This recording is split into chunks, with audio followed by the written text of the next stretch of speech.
What is up, everyone, and welcome back to Starmade.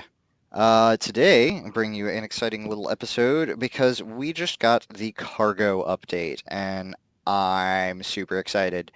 And I wasn't originally going to do a video going over cargo because I figured like everybody's going to be doing that, but I discovered a little something, a little sneak peek about something that I'm pretty excited about, and thought I would go ahead and share, um, a couple of the implications that it appears to have and my hypothesis as to what's going on. So this update actually brings a few different things, and we're going to dive right into showing those off. So right here you can see I have a cute little stick ship with a rail docker and a piece of storage. This storage does have an inventory name of 1. So a few things that you can see that have changed just right here. So first of all, I've got some items in my inventory. I am out of creative mode.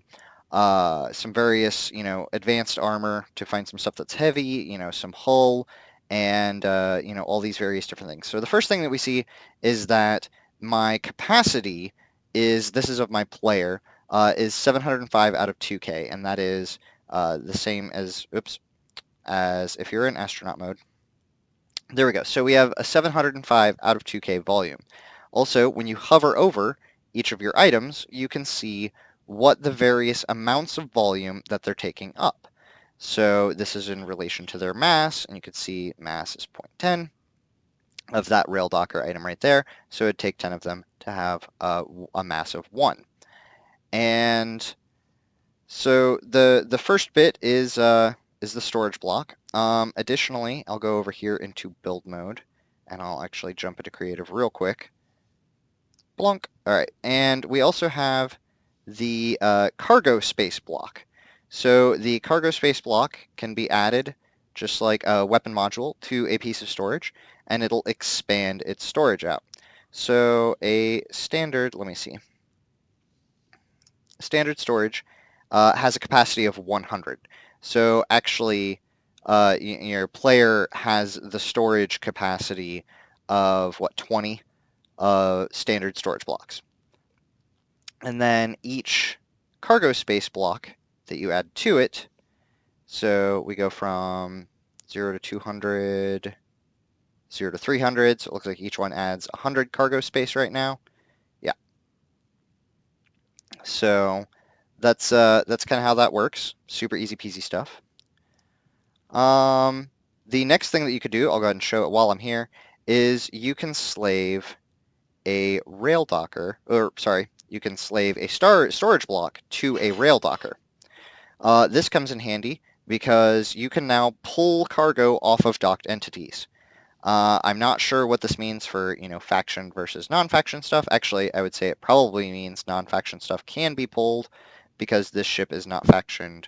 Then again, I'm not sure. Yeah, with this guy not docked, we may have to, let's see if we can grab a camera real quick. This may be an interesting little test to run live. If there's not one already down there. There is one already down there. All right, let's go into flight mode. And it's not getting the camera. Why not? Let's just re-add it. There. Okay. And oh no, that's just gonna ruin everything. And I'm got so many docked entities on this thing. Yep, I'm not gonna be able to get back. Nope. Nope, nope, nope, nope, nope. Alright. Uno momento. Let's get back. Oh, it's because I was in the build block. That's why I couldn't switch cameras. Derp. Okay. I want to see if, because I do have my station faction on the Razorthorn, so I want to see if when the Razorthorn inherits the factioning, if my unfactioned ship that docks to it gets its cargo pulled, because that is the advantage of slaving a rail or a rail docker. You can do both. There we go. All right, and let's go ahead and dock this to a storage block. Will allow you to pull the cargo off of that item if the storage is set up with auto pull, which is the other cool thing that I'm going to show off real quick before we start doing a couple of our other tests.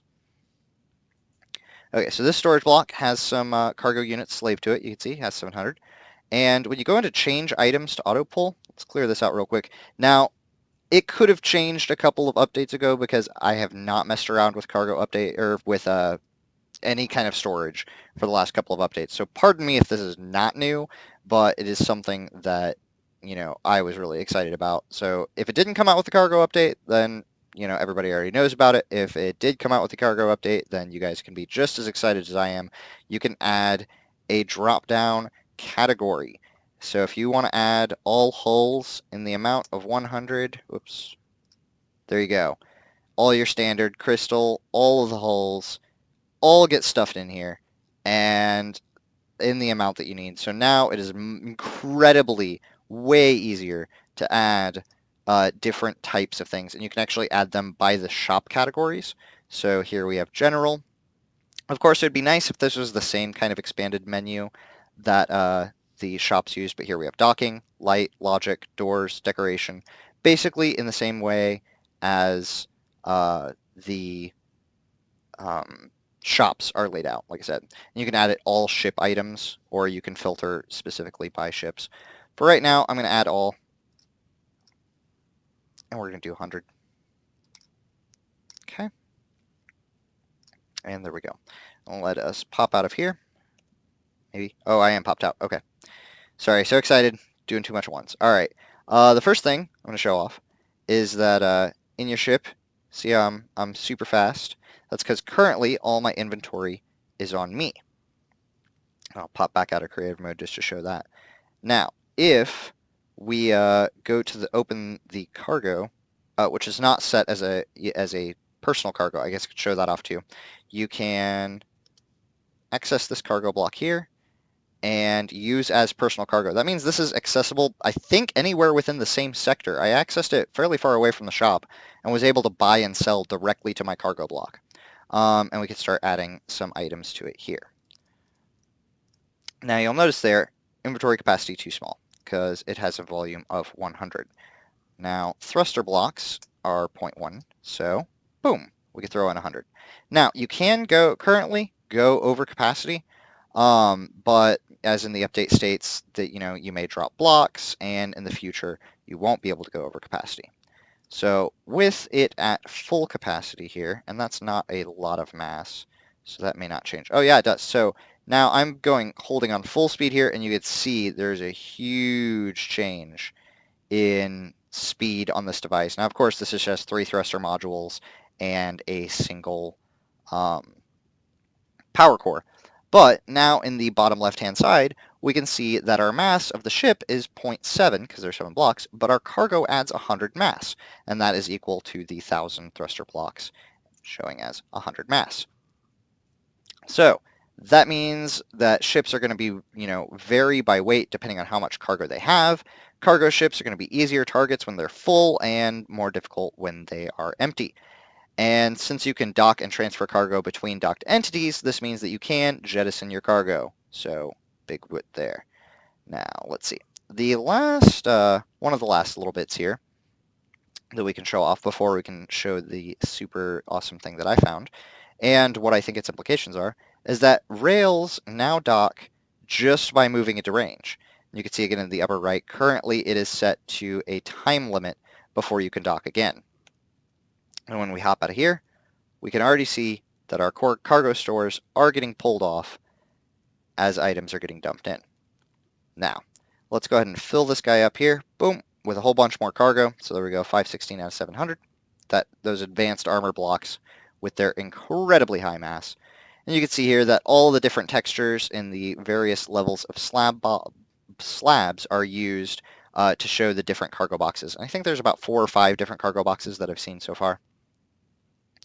And yeah, so as your cargo fills up, we can put some cargo up in here and let it get transferred out. You can go over capacity by just putting one of an item in and then shift-clicking stuff in. So there it goes. So now it'll start pulling that cargo off and dumping it slowly into the ship. Let's show off the last little bit. This is the piece that I discovered that I'm really excited about. Let's go to creative mode. because you can see where the implications come from very quickly when you use this. There's that other bit of cargo bit that's dropped in there. So the first thing is that cargo blocks function as if they were affected by gravity. So they look like they fill up based on bottom first. And there's actually quite a bit of cargo. Actually, not. Oh, yeah, that's because these are not slaved. So let's slave those in. All right. There. Now, let's pop that off. All right. This little half green texture you can see is kind of a cargo space. But if I take them off the top, they go up there. There they go. And if we add them, then they come down on the bottom and come out of the top. Which is pretty cool, because that means that cargo now stacks, based on where it is. But the other thing that this shows is that cargo is a liquid. Basically, you could see the very start of the ability for liquids to drain down and fill up an area. This makes me really excited because that means that proper water and lava are probably not too far away.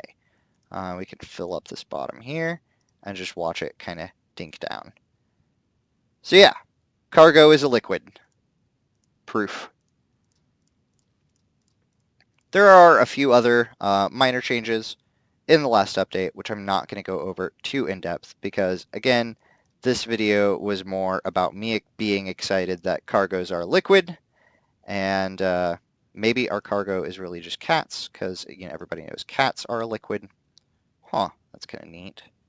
It does not want to stack down here, but it does want to stack up there. Huh. Interesting. But if these aren't connected spaces, then it goes to this one. Yeah, I don't know. Need some playing around. You could tell there's a little chunk of code in there. At least I think that little chunk of code means that cargoes are a liquid.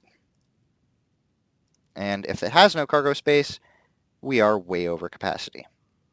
So I'm going to pop back out of creative mode and put all this back in my inventory. Or we could use it as a personal cargo, actually. I can just show that off. Use as personal cargo.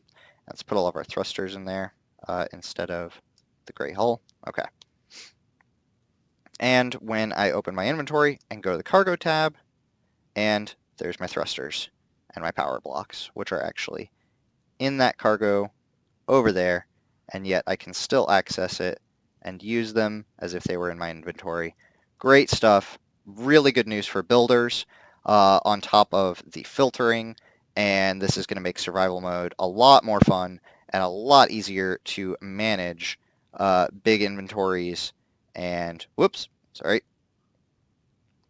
and be able to do all of the various things with like I said, managing inventories, and factories are included in how the storage works. Factory auto pullings have been changed to where they do not automatically pull just huge chunks of stuff over. They only they only pull what they need to build that item. Hopefully that also means that if it requires 2 or 3 items, that it only pulls what it needs. And if it can't pull all of the items that it needs, hopefully it doesn't pull anything, because that was a huge pain for factories prior, is if it was missing one component but not the other, it would just pull what was available and it would keep pulling it. A lot of other updates in regards to shield regeneration for docked entities, and for the power soft cap got raised, and that's all due to updates from the community on the Starmade dock forums. There is an area in the council where you can go suggest config updates. I think dumbfire missiles got an incredible speed increase, so that actually makes them a little bit more useful. I think they can go 6 times server speed, which is awesome, because now dumbfires, which is missile plus cannon, basically give you kind of a rapid fire pulse cannon of missiles that can deal a lot of damage, but get shot down by AMS and do have a travel time. But that travel time is now a decreased, just because I know I said I wasn't going to do it for everything, but I do want to see, let's look at another thing too. Lights and rods got combined, which I love. I also believe you now have infinite inventory space, like as far as the number of blocks that'll show up in your inventory, the number of spaces, and they'll expand as you put stuff in. Now you're only limited by mass, which is also awesome. And I believe the same goes true for storage blocks. So let's go ahead real quick and grab a missile computer and some tubes and a cannon computer and some tubes, or cannon barrels. Let's throw this guy on here. I want to see how fast this shoots and how fast the missiles travel, rather. And 5, and we will slave this to this. Wait, no. Slave this to this. There we go. That's doing it right. And let's get a little bit more power gen on here.